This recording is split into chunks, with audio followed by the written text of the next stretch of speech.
Welcome back to Living with a Classic and the 5,300 subscriber Ask Me Anything. And if you hear some sounds in the background, it's because, well, I'm in the middle of a thunderstorm right now, and it's raining 1 second and sunny and humid the next second, and there's thunder, so weather's crazy. So if you hear weird sounds in the background, that's all it is.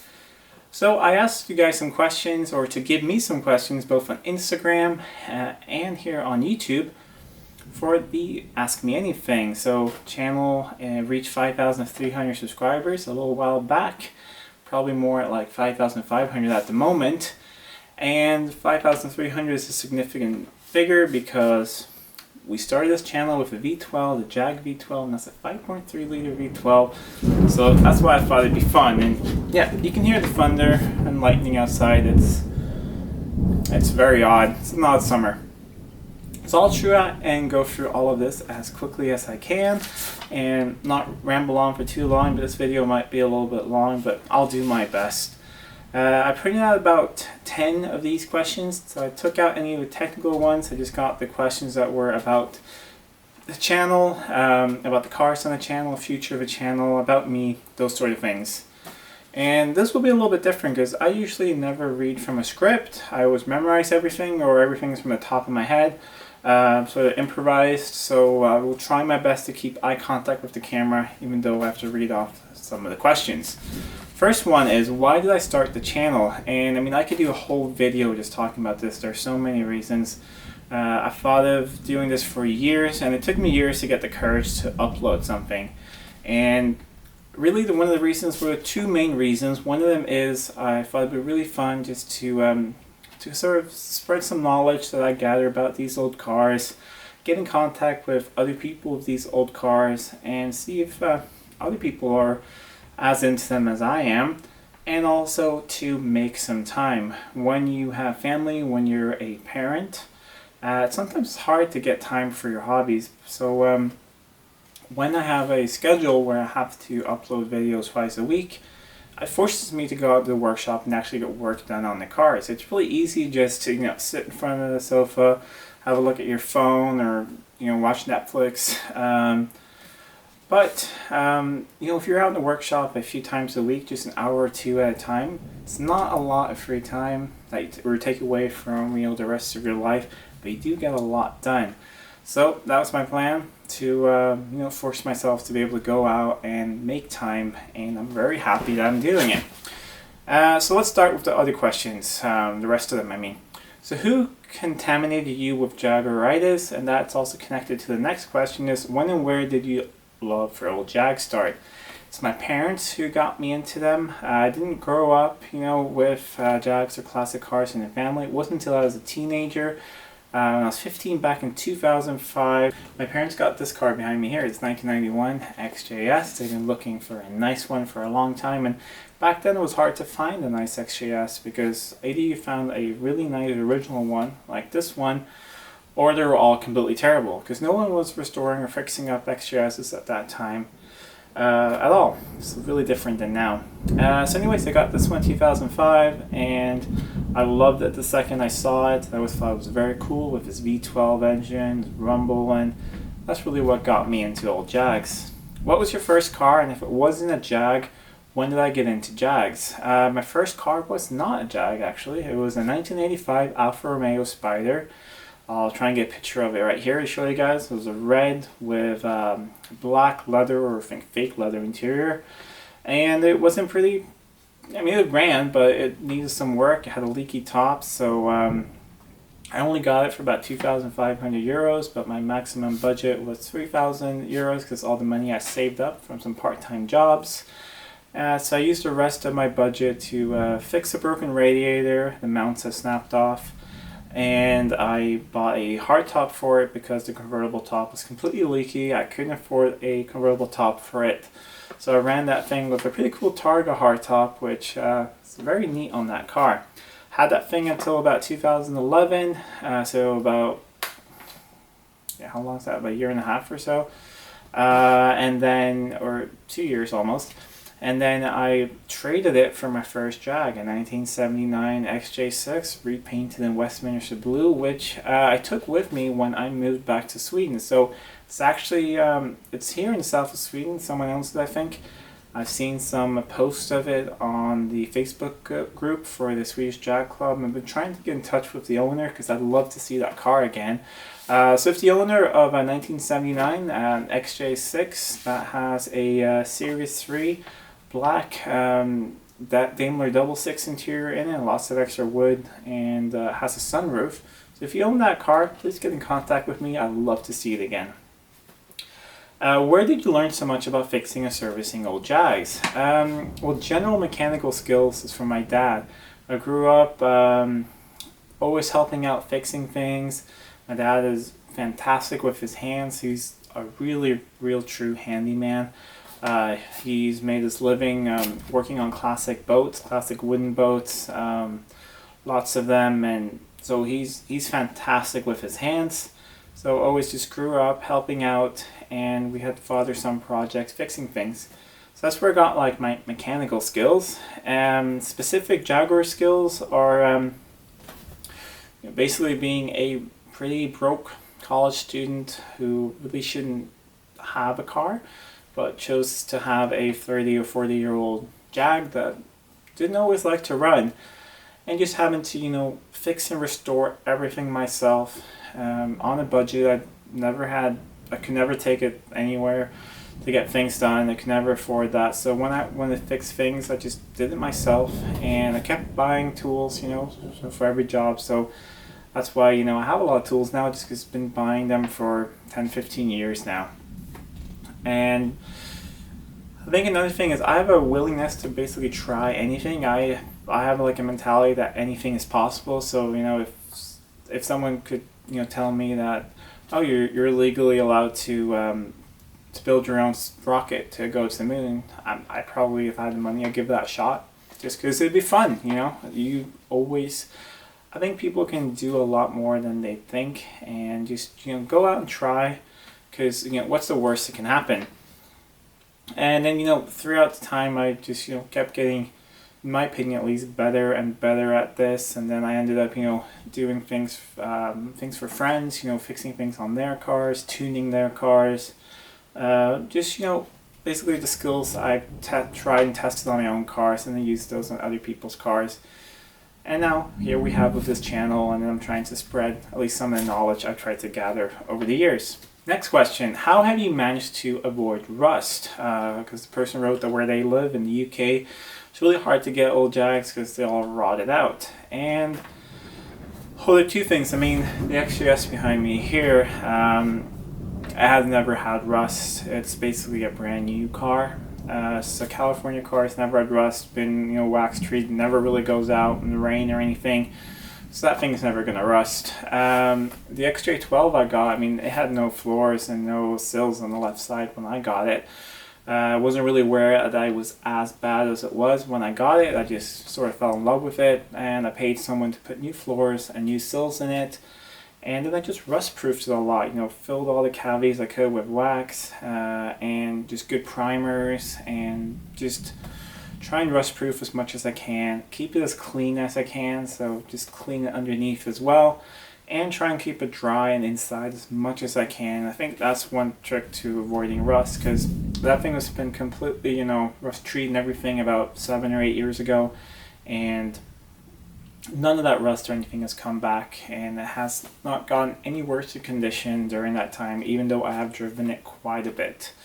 But I have not driven in the winter, but I have driven it a lot in the rain or anything, and it has not got any worse at all. What do you do to your 1975 XJ6 to keep it running in the winter? Have you added any sound deadening or insulation? Well, this will be the first winter I'm using this car as a daily driver. So my plan is basically just rust-proof it like crazy.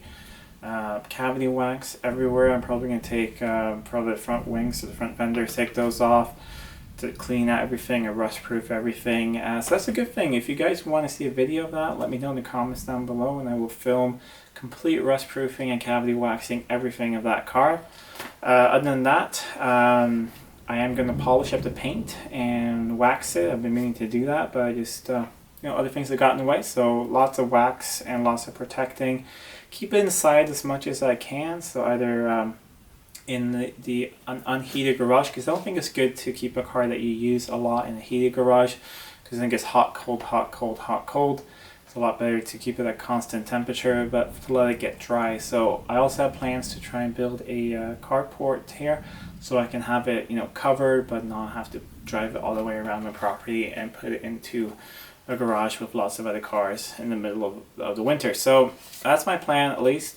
I have not added any sound deadening. I do want to add the type of, you know, aluminum stick-on sound deadening on the floorboards, but I'm trying to do some research if what happens if you get water in the car, which, you know, it happens sometimes. Maybe you leave a window open, it's raining, in the winter you have snow in your shoes, you get in the car and it melts and it runs in the floorboards, which is usually not a problem. You can, you know, lift up the mats, dry everything out, put some newspaper, and you're good to go.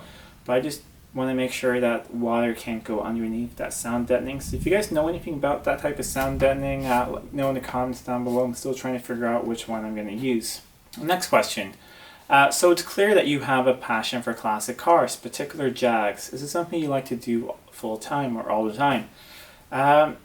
Yes, I think it is. This is just a hobby for me at the moment. As you guys might know, I do work in IT. I work in IT for a major company. I think this is something I would like to do full time, just because I'd love the freedom of being able to be home, make my own schedule, and be able to spend more time with my family and young daughter. I don't know if it would be as a YouTuber or if it would be, you know, working on customer cars. Some big YouTube channels, people do actually live off this. I don't make anywhere near enough of the ads or anything to live off this. I don't have any sponsorships or anything. I do make a little bit, so it usually pays for the parts I use a little bit, at least. It helps out, you know, getting some new tools and stuff, but I definitely can't live off it at the moment. But the answer, yes, I think I would. That would be really, really nice. So yeah, keep watching, keep subscribing, and maybe I could do this full time and put out a lot more videos. If you were to choose another classic to add to your fleet, but it can't be a Jag or a Daimler, what would you choose and why? And that's a really difficult question, because I mean, it's not that I only like Jags. I love almost all cars. I think most brands have some interesting cars, classics that I love. But I was thinking, if I had to add something right now that I have to add, it would be something with an A series or B series engine, just because I do not have a ton of money, and if I had to add something right now to that I think would be fun, it would probably be something, you know, a Morris or an Austin or something. I think those little engines are absolutely great. Follow some people who have minis. Don't really think I would like a mini. I think it's just too small for me. But I really like the community and what people do with those engines. They do a lot of cool tuning, they build a lot of custom parts, and everything seems to be readily available and really cheap for those cars. So I think it'd be fun to have something with an, you know, Morris Minor or something, an Austin A35, an NGB, something like that. So yeah, please let me actually know in the comments down below, what would you guys think if I were to get another type of classic for the channel that is not a Jag but something British or something with an A or B series engine? Would you still be into watching that? So please let me know in the comments down below. What Jag would you like to own that you haven't yet? There's a few of them. It's very, very difficult. Of course, one of the answers is the E-Type, but it's the Series 3 E-Type that's my favorite for obvious V12 reasons. I do love the XJ Coupes, or the Coupes. I would love to own one of that, especially a Daimler one, and especially a V12 one, so a Daimler 66, but those are very rare, so that's probably never really going to happen. I also, another rare car I really like is the Series 3 XJ12, the last 100, the Canadian edition one in 1992, so owning one of those last 100 cars would be absolutely amazing. What workshop manuals do you use? I use the Jaguar manuals and some Haynes ones. I have some of the Jag manuals behind me here. This is the one for the XJ6, XJ12, one for the S-Type over here. And then I do have Haynes manuals for the cars as well. I think the Jag manuals can be a little complicated, so sometimes if you're doing something simple, it's easy to look up in the Haynes manual. And when I get Haynes manuals for a car, I usually just read through the whole thing cover to cover, and that teaches you a lot about the car. I would like to own the dealer ones. like the ones in the big binders. You see them sometimes on eBay for the XJS. It's like a set of 5 or 7 binders, and they're quite pricey. So if I ever find ones at a good deal, or if I get some money put aside to pick up one of those, I'd love to have that whole set. That would be a dream come true. Any chances you do a video on a DS420? It's actually the last question there. Yes, I would love to do a video on the DS420. However, where I live, they're not very common. I've only ever seen one. It was about 2 hours away from my house at a collector. He had one, which was really cool to look at. I just remember everyone was looking at his nice E-types and his Mark IIs and everything, but I just wanted to look at that car. It's in pretty terrible condition. It was running and stuff, but it was very worn out. But I just kept looking around. I thought it was such a cool car. So yes, if I ever were to get the chance to drive one and review one or work on one, I would definitely make videos. Yeah, so those were all the questions for this time. I really want to thank everyone so much for subscribing and for all the comments. I do my best to reply to all the comments.